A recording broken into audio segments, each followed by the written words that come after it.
ازيكم يا شباب؟ عاملين ايه؟ يا رب تكونوا بخير. طبعا انا والله ما انا عارف اقول ايه في مباراة ارسنال، يعني برباعية نظيفة في شباك اندهوفن. الجنرز يحققون اول انتصار لهم في دوري الابطال منذ 2016.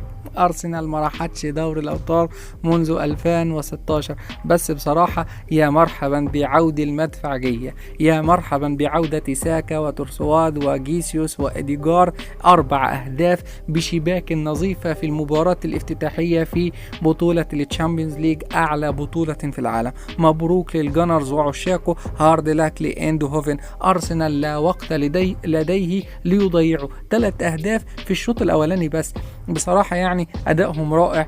أرتيتا حسم المباراة في الشوط الأولاني من الآخر كده 3 أهداف، فأنت كده أصلا داخل الشوط الثاني مرتاح. بيب جوارديولا تمام كان اتكلم عن أرسنال، قال يجب أن أقول أن هذا فريق جيد جدا. يقول البعض أنهم لا يبدون بشكل جيد، لكنهم فريق احتل المركز الثاني العام الماضي وأنفق بضع مئات من الملايين من الجنيهات الاسترلينية. الأمر لا يقتصر على الكورة فقط. طبعا وعاوز أقول يعني إيه، كده ابننا محمد النني قاعد على الدكة، هو كده على طول قاعد على الدكة. بصراحة يعني مفيش حاجة جديدة، وأنا بصراحة مش لاقي أي حاجة أقولها في مباراة أرسنال. يعني ألف مبروك إن هم أصلا إيه كسبوا 4 وقدموا اداء رائع. وما يعني لازم يحصل الاداء ده، يعني لازم يحصل الاداء ده من ارسنال. يعني بقالك من 2016 بقالك 8 سنين ما وصلتش دوري الابطال اصلا، فطبيعي لما تيجي تبقى ملهوف عليه تبقى هتموت وانك تعدي من دور المجموعات وتوصل لادوار اكبر من كده يعني. طيب بصراحه يعني انا مش لاقي حاجه في مباراه ارسنال هقولها، فهقول لك النتائج اللي حصلت النهارده.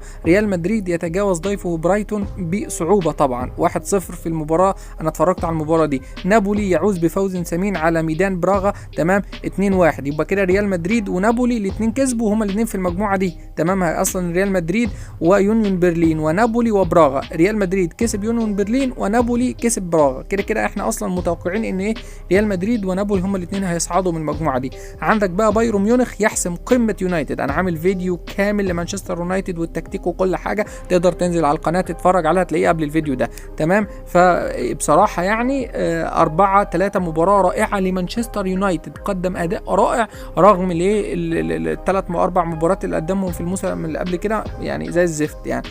وانا من رايي بقى مشوا تنهاج عشان الموضوع ده ايه بدأ كده ايه، ويجيبوا حد زي السير أليكس كده.